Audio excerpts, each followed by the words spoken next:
Now that you're ready to record audio, let's look at a few tips and suggestions. First, if you're recording the narration yourself, it can be helpful to have a second person listen as you record. It's best if they listen through headphones. That way, they can catch anything that doesn't sound right, that was misspoken, or didn't hit the right tone or inflection.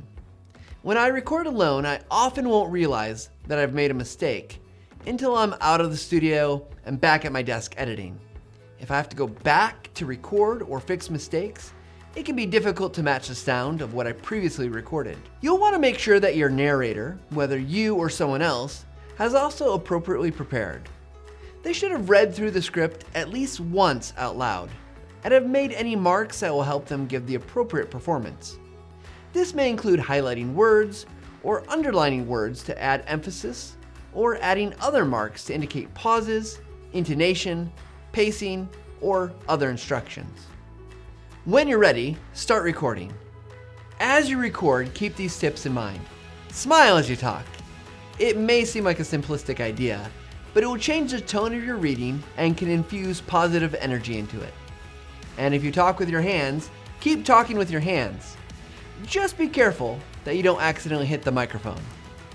And if you make a mistake during the recording, pause and take a breath.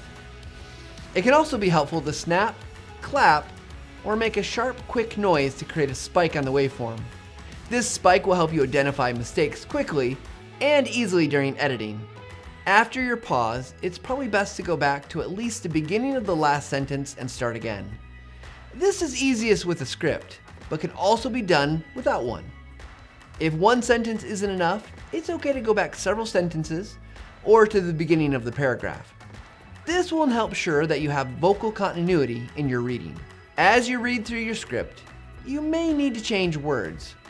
For instance, if your narrator is having a hard time with a particular phrase, you may need to change it on the fly to make it work better.